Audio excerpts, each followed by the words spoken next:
Early in March, Ontario Premier Kathleen Wynne announced Ontario's Fair Hydro Plan. In this plan, the Ontario Liberals say on their site that they've decided to cut hydro rates by 25%, although if you read Kathleen Wynne's statement in regards to the plan, she says that the total hydro cut rate of 25% is actually going to be a combination of two reductions: an 8% cut that was previously implemented in September 2016, and the new Fair Hydro Plan announced this year. This means that the reduction being implemented in the summer will actually be an additional 17%, not 25% as appears to be stated on the Ontario Fair Hydro Plan page. They also promise that the rates will not increase past the rate of inflation for at least 4 years, and that people who live in rural communities and those with low incomes will have more opportunities to reduce their hydro bills. On the surface, this may not sound like such a bad idea. Anyone who paid hydro bills over the last decade has really been feeling the pressure, as rates have doubled since 2006. Relief is certainly welcome, especially when Canadians' cost of living is getting more and more expensive, from the groceries we buy to the gas we fuel our cars with. But some questions remain. Firstly, what will the consequences of this new hydro plan be, if any? Second, why have hydro become so painfully expensive over the last 10 plus years? Let's examine the statement set out by the Premier on the ontario.ca website.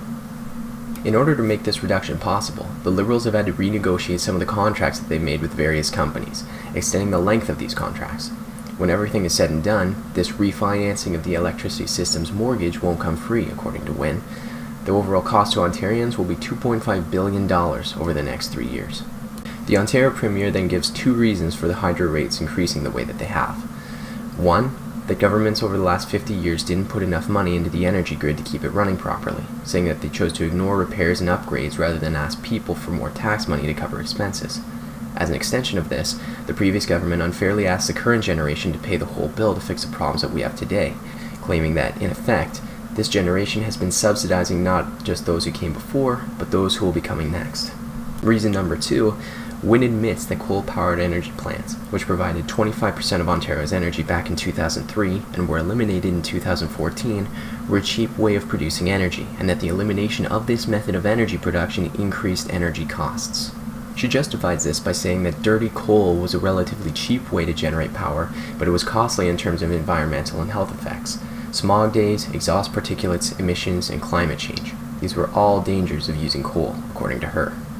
In order to make our energy more climate-friendly, the government created the Green Energy Act in 2009, which created a number of incentives for both individuals and business to produce green energy. But the act has caused some serious problems for Ontarians.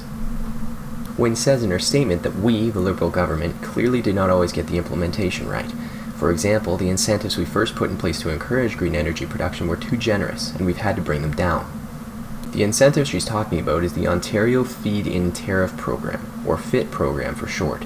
The FIT program, as explained on the Ministry of Energy website, is a program launched in 2009 to encourage the development of renewable energy technology, attract investment, and create new clean energy jobs in Ontario, and allows homeowners, communities, business owners, and private developers to generate renewable energy and to sell it to the province at a guaranteed price for a fixed contract term. The issue here was that the value of the energy being produced by private individuals was much lower than the price the government was willing to pay for it. According to Global News, the prices the government sets for these contracts are arbitrary. In some cases, like solar projects with less than 10 kilowatt capacity, initial prices in 2009 were as high as 80.2 cents per kilowatt hour, or about 40 times the actual market value of electricity. This means that the Canadian government was using taxpayer money to buy a product that was extremely overpriced, funneling millions and even billions in taxpayer money to property owners and companies at massive losses. 3 years later, in 2012, the government reviewed the results of the FIT program thus far, and after obtaining the results, cut the money paid for new FIT projects in half to try and fix their mistake. But it wasn't enough. As of January 2017, the government has reduced prices they pay for FIT projects by a total of 65% due to the continuing losses. While these reductions will make some difference for new projects, they mean absolutely nothing when it comes to contracts Canadians have been obligated to pay up to this point, as the Independent Electricity System Operator, or IESO, signed long-term contracts with energy producers. Wind, solar, and biomass producers were given 20-year contracts, while hydro producers were given 40-year contracts. An example of one of these deals is known as the Samsung transaction, a green energy deal between Ontario and Samsung, along with Korea Electric Power Corporation, who in 2010 agreed to a contract which would have them establish and operate a series of wind and solar power clusters over 20 years. This agreement was made 2 years before the 2012 government assessment, which means that taxpayers are now paying Samsung and Korea Electric Power Corporation for energy that is potentially 40 times more expensive than it should be, and are obligated to do so until 2030. How could the experts in the government ever think that this was a good idea? Wynne says that this was all worth it in order for us to fight climate change and champion conservation, which has been a major factor in government policy for many years now. Many groups are arguing that the green energy system that's been put in place isn't as revolutionary as it's been promised to be. One of these groups is the Fraser Institute, an independent, nonpartisan research and educational organization based in Canada that has offices in Calgary, Montreal, Toronto, and Vancouver. In 2013, they, along with Ross R. McKittrick, a professor of economics at the University of Guelph, produced a document entitled Environmental and Economic Consequences of Ontario's Green Energy Act. This document had 3 major questions. 1. Will the Green Energy Act materially improve environmental quality in Ontario? 2. Is it a cost-effective plan for accomplishing its goals? And 3. Are the economic effects on households and leading economic sectors likely to be positive? Their conclusion? The answer to each question is unambiguously negative. Highlights from this 2013 report are comments like, "It is unlikely that the Green Energy Act will yield any environmental improvements other than those that would have happened anyway under policy and technology trends established since the 1970s.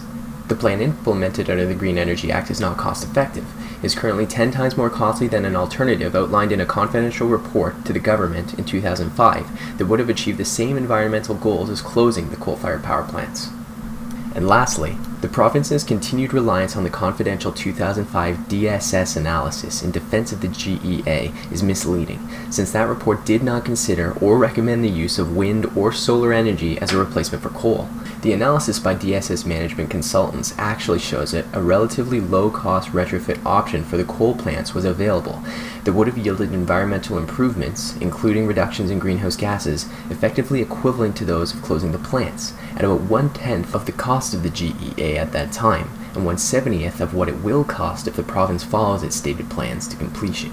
According to the report, if we had simply upgraded our coal power plants rather than eliminating them and forcing green energy production on the province, Ontario would have only needed to spend a small fraction of what it has to this point, and wouldn't be subsidizing Samsung and other multinational companies for the next 13 plus years. One final highlight from the report, and keep in mind that they were making these predictions over 4 years ago. They said, "The Green Energy Act will not create jobs or improve economic growth in Ontario. Its overall effect will be to increase unit production costs, diminish competitiveness, cut the rate of return to capital in key sectors, reduce employment, and make households worse off." We are seeing all of this happen. Businesses are leaving Canada to go to countries that have less green energy policy, reducing employment. And purchasing energy at levels much higher than its value with our taxes means we have less to spend on other things, making Ontarians worse off overall. Kathleen Wynne's Fair Hydro plan and her statement are proof that this final point ended up being absolutely correct. In 2017, power is more expensive than ever. Businesses are moving their jobs and wealth to other countries because the climate policies that provinces like Alberta and Ontario have forced on residents and employers make us much less appealing when compared to places like Mexico or China, who apply very little green energy policy, if any at all. In fact, now we're even losing jobs to the United States, as Donald Trump eliminates some key environmental laws and regulations implemented during the Obama administration. This has resulted in fewer long-term employment opportunities for Canadians. The fact that the Ontario Liberals have been forced to refinance the mortgage on these green energy contracts is proof that the green energy policies aren't doing Canadians any good, and the farther down this path we go, the worse it's going to get. Mounting evidence shows that it isn't cheaper, it isn't better for the environment, and it isn't producing jobs. All this has done is give Canadians an even greater burden of debt than they already had, with fewer jobs to try and pay that debt with.